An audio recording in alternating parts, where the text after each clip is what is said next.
Hello once again, everyone.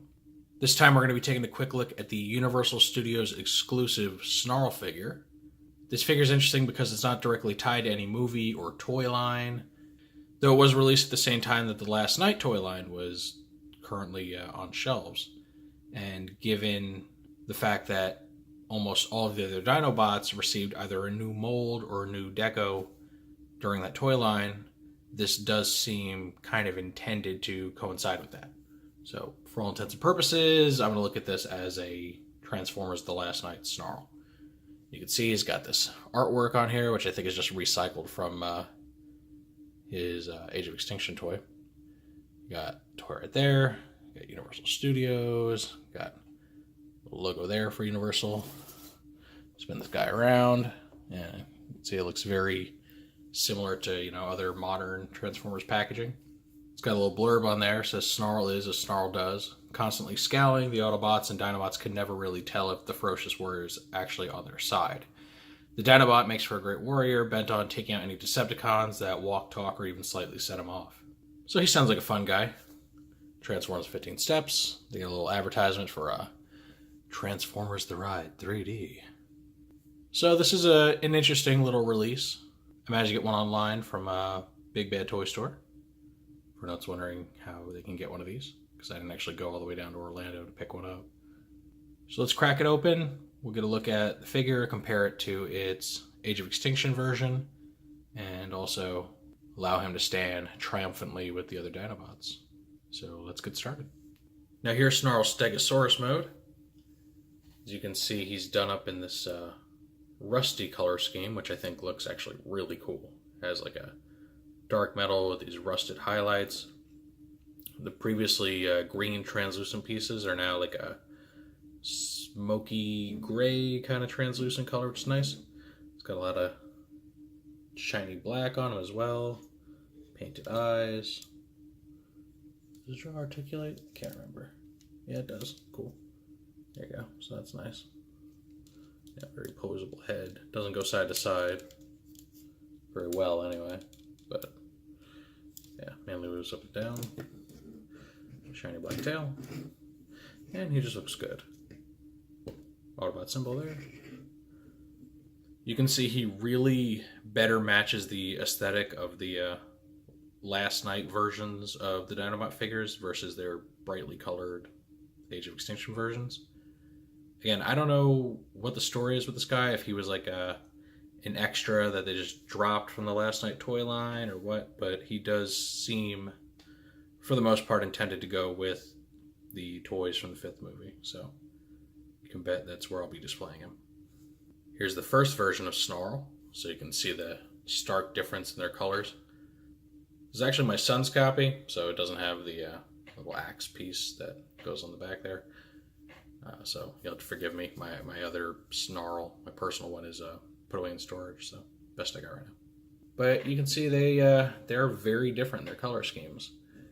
Honestly, I don't dislike the green one, even though it's wildly, I can't say movie inaccurate because Snarl wasn't actually in the movie, but inaccurate to the overall look of the Dinobots in the movie and what Snarl would look like had he been in it. It still is just, it's a nice look. It's just for what it is. I like it. So, can't really go wrong either way when it comes to the colors. If you want a dark and gritty, rusty looking one, it blends in well with the Last Night Dinobots, cool. If you want a brightly colored one that blends in with the Age of Extinction versions, cool. Covered either way. For some cool factor, here is Snarl along with all of the other Age of Extinction Dinobot toys that we've gotten. This version of the figure really does blend in quite well with the rest of these guys, which again leads me to believe he was probably planned for this toy line at some point. Of course, that's total speculation on my part, but But yeah, he looks great alongside them. They all have these kind of more muted colors about them this time around, which, while they're still not completely accurate to the movie, they're kind of a good in between of not being just all gray and boring, but not being too vibrant and Power Ranger-esque, I guess. So yeah, these guys do look great together.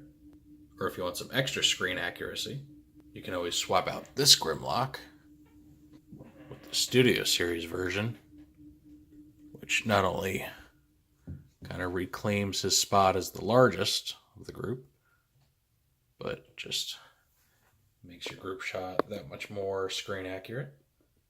Though now he doesn't really fit in. He's too screen accurate compared to the rest. But yeah, I like this. It does make me wish / hope that we get more of these Dinobots redone for the Studio Series line. As much as I do like the last night's Scorn figure and think he's such a huge improvement over the deluxe one, he's still quite undersized compared to Grimlock. Honestly, I wouldn't even mind if they just went and upscaled him to a leader class and kept him pretty much the same. I'd be good with that. Alter the colors, make more screen accurate. But there is kind of a weird omission here. For some reason, Slog, the Brachiosaurus member that got a toy in Age of Extinction, never did get a last night treatment. So he's kind of the odd one out, unless you consider this Snarl not part of that group too. So it's a shame, but oh well. And now we come to Snarl's robot mode. You can see he's really got this dark night motif going on. His smoky gray translucent bits look really nice on him. His weapon looks really cool. The handle part, or his tail section, appears to be painted black. It's probably naturally the same color as his main body here, this like brownish grayish color. The fact that it's painted, a little worrying because paint has a tendency to scratch off. It does make his grip on it a little tighter than I would like. Imagine if I were to put that weapon in and out of his hand a bunch of times, it might start to wear away. But it does look very nice. The red visor contrasting against his black face makes him look very menacing, very cool. And again, those rust details just end up coming off, making this guy look like a weathered warrior, looking very nice. Here's the AoE version again for a comparison. You can see they're just two very different versions of the same character. One thing that's very interesting about this toy's robot mode is you can see here, there's the Stegosaurus head, there's an extra head on the other leg, put there purely for symmetry's sake. It doesn't come out, it's not articulated, it's just a piece of plastic. But it is interesting, how they did that. Kind of reminds me of Grimlock's robot mode, how he somehow has two T-Rex heads. Now what's really cool about the new version of Snarl here is that extra head, while still, kind of a useless piece of plastic, is fully painted. Just like his real head. Kind of hard to tell them apart, like painted eyes, painted face, painted snout. So that is a detail I really appreciate, because it makes him look actually symmetrical instead of one just being kind of dormant and useless. So, small detail, but I appreciate it. And lastly, here's another group shot. This time with the Dinobots in their robot modes. So you can see them standing defiantly together. Overall, I find these AoE Dinobots really weak mold-wise. They're most of them, their robot modes just look ridiculous. I think Slash is probably my least favorite. Now, Snarl is actually one of the ones I prefer the most out of the original molds from the fourth movie. My only gripe with him is that his wrists are kind of bent at a weird angle all the time. They didn't really engineer a way for those to straighten out more. But other than that, I do like him quite a bit. Basically everything on this side over I think is kind of garbage. The new mold that they gave Scorn for the last night is significantly better than any of these other ones. Sorry, I know this review is not actually about the Dinobots, but Snarl himself. But just want to get my thoughts on those. And for anyone curious to see it, you can always swap out old garbage Grimlock and replace him with awesome Grimlock from Studio Series. So yeah, his height difference is kind of hilarious once you get him in robot mode.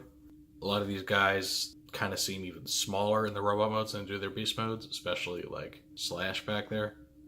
So yeah, this Grimlock towers over those guys. But anyway, I know this is kind of an out there toy review. Most people probably aren't, searching YouTube for, Universal Studios Snarl. But I thought he was a neat little pickup, something out of the ordinary. Wanted to share him with you guys. So I do hope you enjoyed this review of a pretty obscure figure. If you are interested in this toy, you can probably still get it on Big Bag Toy Store. Imagine they're not out of stock yet. Could be wrong, I haven't checked. Let me know what you think of this guy below. Let me know anything else you might want to see pertaining to the movie Dinobots, or really just anything. I'm always up for ideas. If you like the review, go ahead and give it a thumbs up. If you want to see more of the reviews I do, the discussions I do, feel free to subscribe. And with all that said, I will see you all next time.